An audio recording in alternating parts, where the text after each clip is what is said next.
اب ایمان کے اوپر جمنے کے لیے بندے کو اپنا ایمان بچانا پڑتا ہے اور اس کو کئی مرتبہ کہف کے اندر جانا پڑتا ہے. جیسے نوجوانوں نے اپنے ایمان کو بچانے کے لیے کیا کیا تھا, وہ کہاں چلے گئے تھے؟ کہف میں چلے گئے تھے. آج کے دور میں بھی ایمان بچانے کے لیے بندے کو کسی کہف کے اندر داخل ہونا پڑے گا. توجہ سے بات سنیے گا. آج کے زمانے میں 5 کہف ہیں. آج کے زمانے میں کتنے کہف ہیں؟ 5 کہف ہیں. اگر ان کہف میں بندہ داخل ہو جائے تو وہ زمانے کے یہ جو رواج کے رسم و رواج کے فتنے ہیں ان سے بچ سکتا ہے. ان میں سے پہلا کہف جو ہے وہ مدارس کا کہف ہے. پہلا کہف کون سا ہے؟ مدارس کا کہف. جو بچہ مدرسے میں آ جاتا ہے آپ غور کریں گے اس کا ایمان محفوظ ہو جاتا ہے, اس کے اعمال محفوظ ہو جاتے ہیں, اس کی آخرت محفوظ ہو جاتی ہے, اس کا دین محفوظ ہو جاتا ہے. دنیا کی یہ نئی نئی ترقی اس بندے کو نہیں لبھا سکتی, اس بندے کو شیطانی راستے پہ نہیں چلا سکتی. یہ بندہ مدرسے کی برکت کی وجہ سے اپنے دین کے اوپر جمع ہوتا ہے اور اس نے اپنے دانتوں کے ساتھ مضبوطی سے شریعت کو پکڑا ہوا ہوتا ہے. تو مدرسہ اس کے لیے کہف بن جاتا ہے. مدرسہ اس کے لیے کیا بن گیا؟ کہف بن گیا. اس کا ایمان بچ گیا. دوسرا کہف آج کے دور میں اللہ والوں کی خانقاہیں ہیں. جو لوگ اللہ والوں کے ساتھ بیعت ہو جاتے ہیں, نسبت کو جوڑ لیتے ہیں, وہ بھی ایک کہف میں داخل ہو جاتے ہیں. ہم نے دیکھا ہے وہ دفتروں میں کام کرنے والے ہیں, فیکٹریوں میں کام کرنے والے ہیں, مگر ان کے اندر دینداری آ جاتی ہے. وہ رسم و رواج کی طرف نہیں جاتے, وہ زمانے کی جو ہے فتنے فساد کی طرف نہیں جاتے, بلکہ اللہ کی محبت کی طرف بڑھتے ہیں اور دین کی زندگی گزارتے ہیں. ان کا بھی ایمان محفوظ ہو جاتا ہے اللہ اللہ کرنے کی برکت کی وجہ سے. تو یہ اللہ والوں کی خانقاہیں بھی آج کے دور میں ایک کہف کی مانند ہیں. ایک تیسرا کہف آج کے دور میں دعوت و تبلیغ کا کام ہے, جس کو ہم تبلیغی جماعت کہتے ہیں. یہ بھی کہف کی مانند ہے. ہم نے دیکھا ہے جو نوجوان جماعت میں جانا شروع کر دیتا ہے, سروزہ لگا لیتا ہے, چلہ لگا لیتا ہے یا 3 چلے لگا لیتا ہے, وہ بھی دین کے اندر آ جاتا ہے, اس کی زندگی میں بھی دین آ جاتا ہے. وہ کاروباری ہو, وہ دکاندار ہو, وہ سبزی فروش ہو, یا وہ کسی فیکٹری میں کام کرنے والا مزدور ہو, لیکن جماعت میں جانے کی برکت سے دین اس کا اوڑھنا بچھونا بن جاتا ہے. اس کی اپنی زندگی بھی دین والی بن جاتی ہے اور اس کے گھر کے بیوی بچے بھی دین والے بن جاتے ہیں. تو اس بندے کا دین بھی گویا تبلیغ میں آنے کی وجہ سے محفوظ ہو گیا. یہ تبلیغ اس کے لیے کیا بن گئی؟ کہف بن گیا. تو مدارس بھی کہف ہیں, خانقاہیں بھی کہف ہیں, اور دعوت و تبلیغ کا کام بھی کہف ہے. یہ کہف ہیں. اور ایک چوتھا کہف ہے, وہ قرآن مجید ہے.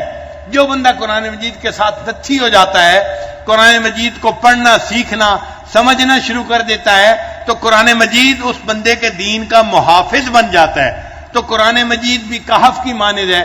آپ غور کریں, جو نوجوان مسجدوں میں درس قرآن ہوتا ہے ان میں جڑ جاتے ہیں اور درس قرآن روزانہ اٹینڈ کرتے ہیں, ان لوگوں کا دین محفوظ ہو جاتا ہے. حالانکہ وہ یونیورسٹیوں میں پڑھنے والے ہوتے ہیں, وہ کام کرنے والے ہوتے ہیں, بازاروں میں بیٹھنے والے ہوتے ہیں, لیکن درس قرآن کی وجہ سے ان کی زندگی محفوظ ہو جاتی ہے. عورتوں میں ہم نے اس کا اثر زیادہ دیکھا ہے. آج کے دور میں اگر آپ دیکھیں تو ہمارے ملک میں ہزاروں جگہوں پر درس قرآن, دورہ قرآن کے نام پر مستورات قرآن مجید کا ترجمہ پڑھا رہی ہوتی ہیں, اور بہت ساری آنٹیاں نوجوان یونیورسٹی کی بچیاں جا رہی ہوتی ہیں اور پورا رمضان وہ درس قرآن سن کر گزارتی ہیں. ان عورتوں کا بھی ایمان محفوظ ہو جاتا ہے, دین محفوظ ہو جاتا ہے. قرآن ان کے لیے کہف بن جاتا ہے. قرآن نے ان کے ایمان کو بچا لیا زمانے کے فتنوں سے. اور 5واں کہف مکہ اور مدینہ ہے. جو بندہ آج کے دور میں مکہ اور مدینہ میں پہنچ جاتا ہے وہ بھی دجال کے فتنے سے بچ جاتا ہے. حدیث پاک سے ثابت ہے, نبی علیہ السلام نے ارشاد فرمایا, دجال پوری دنیا کے اندر جائے گا اور اپنے فتنے کو پھیلائے گا, لیکن مکہ اور مدینہ کے اندر داخل نہیں ہو سکے گا. تو چونکہ حدیث پاک سے ثابت ہے کہ دجال مکہ اور مدینہ میں داخل نہیں ہو سکے گا, اس لیے مکہ اور مدینہ بھی کہف کی مانند ہو گئے. جو وہاں چلا جائے گا وہ دجال کے فتنے سے محفوظ ہو جائے گا. تو کتنے کہف دنیا کے اندر ہوئے؟ 5 کہف ہوئے. ایک کہف کون سا ہوا؟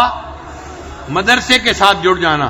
چنانچہ آج کے دور میں یونیورسٹی کی بچیاں، کالج کی بچیاں، میڈیکل ڈاکٹر بچیاں جو مدارس کے ساتھ جڑ جاتی ہیں، وفاق کا نظام پڑھنا شروع کر دیتی ہیں، وہ ڈاکٹر بچیاں ہوتی ہیں مگر ان کی تہجد قضا نہیں ہوتی، ان کی نماز قضا نہیں ہوتی، وہ پردے دار، وہ بہت ہی زیادہ پاک دامن بچیاں بن جاتی ہیں۔ ان کی زندگی کے حالات پڑھتے ہیں تو حیران ہوتے ہیں کہ پہلے وقت میں تو بڑی بڑی جو ہے ولیہ عورتیں بھی ایسی زندگی نہیں گزارتی تھیں جیسی زندگی یہ نیک آج کی بچیاں گزار رہی ہیں۔ تو ان کے لیے یہ مدرسہ ایک کہف بن جاتا ہے جو ان کے ایمان کو بچا لیتا ہے۔ اور دوسرا کہف کون سا ہے؟ خانقاہ، اللہ والوں کی خانقاہیں جہاں بھی ہیں، یہ خانقاہیں بندے کو اللہ سے جوڑتی ہیں، اللہ کے ذکر سے جوڑ دیتی ہیں۔ ایسے لوگ رسم و رواج میں نہیں پڑتے بلکہ انقطاع عن المخلوق حاصل کرتے ہیں اور ترک دنیا کرتے ہیں، اور ذکر کی کثرت کی وجہ سے یہ اللہ کی طرف بھاگتے ہیں، ففروا الی اللہ کا مصداق بن جاتے ہیں، ان کا بھی ایمان محفوظ ہوتا ہے۔ اس لیے یہ خانقاہیں ان کے لیے بھی کہف کی مانند بن جاتی ہیں۔ اور تیسرا کہف کون سا ہوا؟ دعوت و تبلیغ کا کام۔ جو بندہ دعوت و تبلیغ کے ساتھ جڑ جاتا ہے، مقامی گشت کرتا ہے، بیرونی گشت کرتا ہے، سروزہ لگاتا ہے، شب جمعہ میں جانا شروع کر دیتا ہے، ہم اپنی آنکھوں سے دیکھتے ہیں اس بندے کا دین محفوظ ہو جاتا ہے۔ وہ بندہ دیکھنے میں دنیا دار بندہ ہوتا ہے، ایک سبزی فروش ہے یا مزدور ہے یا کام کرنے والا ہے، لیکن دین کی فکر اس کو لگ جاتی ہے، پوری دنیا میں دین آ جائے اس کے دل کا غم بن جاتا ہے، اس کا ایمان محفوظ ہو گیا، یہ دجالی فتنے سے بچ گیا، تو یہ دعوت و تبلیغ اس کے لیے کہف بن گئی۔ جیسے اصحاب کہف کا ایمان بچ گیا تھا، اللہ نے اس نوجوان کا ایمان اس دعوت و تبلیغ کی وجہ سے محفوظ فرما دیا۔ چوتھا کہف کون سا ہے؟ قرآن مجید ہے۔ جو بندہ دنیا کے جس ملک میں بھی ہو، اگر درس قرآن کے ساتھ جڑا ہوا ہے، اگر وہ قرآن مجید کا ترجمہ سیکھ رہا ہے، قرآن مجید کو سمجھ رہا ہے، قرآن مجید کی تعلیمات کے مطابق زندگی گزار رہا ہے، تو قرآن مجید کی برکت ایسی ہے، یہ قیمہ ہے، یہ کتاب انسان کو دین کے اوپر جما دیتی ہے، اس کی برکت سے اللہ اس کے دین کو محفوظ کر لیتے ہیں، لہذا قرآن مجید بھی بندے کے لیے ایک کہف بن جاتا ہے۔ اور پانچواں کہف کون سا ہے؟ مکہ اور مدینہ۔ یہ بھی اللہ نے ایسے شہر بنا دیے جو برکت والے شہر ہیں۔ پیارے حبیب صلی اللہ علیہ وسلم کی پیدائش مکہ مکرمہ میں ہوئی، اور آپ صلی اللہ علیہ وسلم کی وفات اور آپ کا آرام مدینہ طیبہ میں ہوا۔ یہ دونوں شہر نبی علیہ السلام کے شہر ہیں، اور یہ دونوں کہف ہیں۔ جو وہاں پہنچ جائے گا اللہ تعالیٰ دجال سے اس کی حفاظت فرمائیں گے اور اس بندے کا ایمان محفوظ ہو جائے گا۔ لہذا اب ہم اگر چاہتے ہیں کہ ہمارا ایمان محفوظ ہو تو ہمیں پہلا کام کیا کرنا پڑے گا؟ ہمیں کسی نہ کسی کہف کے ساتھ نتھی ہونا پڑے گا اپنے ایمان کو بچانے کے لیے۔ تو سورہ کہف کے جو 5 واقعات ہیں نا، ہر واقعے میں کوئی نہ کوئی سبق ہے۔ تو اصحاب کہف کے واقعے میں سبق کیا ہے کہ اے بندے، اگر تم اپنا ایمان بچانا چاہتے ہو زمانے کے جو ہے نا حالات سے، اور جو ہر طرف بے حیائی کا ماحول بڑھ رہا ہے اور کفر بے حیائی کو پھیلانے کے لیے کوششیں کر رہا ہے، تو تمہیں اپنے ایمان کو بچانے کے لیے کہف میں سے کسی نہ کسی کہف کے اندر جانا پڑے گا، تب تمہارا ایمان محفوظ ہو جائے گا۔ اور ایک اور بات سن لیجئے کہ میں نے ایک حدیث پاک میں یہ بات پڑھی، میں ابھی آج اس کا ریفرنس تلاش کر رہا تھا۔ اس حدیث پاک میں تھا کہ جب امام مہدی آئیں گے تو امام مہدی کے جو انصار ہوں گے یہ کہف میں رہنے والے لوگ ہوں گے۔ امام مہدی کے جو انصار ہوں گے، انصار سے کیا مراد؟ ان کے جو مددگار ہوں گے، تو ان کے مددگار کون لوگ ہوں گے؟ جو اس وقت کے اصحاب کہف ہوں گے وہ ان کے مددگار ہوں گے۔ تو جو گویا اس وقت ان 5 کہف کے اندر رہنے والے لوگ ہوں گے نا، یہ اپنے وقت میں امام مہدی کے انصار بنیں گے، ان کے دوست بنیں گے، اور اللہ ان کے ایمانوں کی حفاظت فرمائیں گے، اور دجال کے فتنے سے یہ لوگ محفوظ رہیں گے۔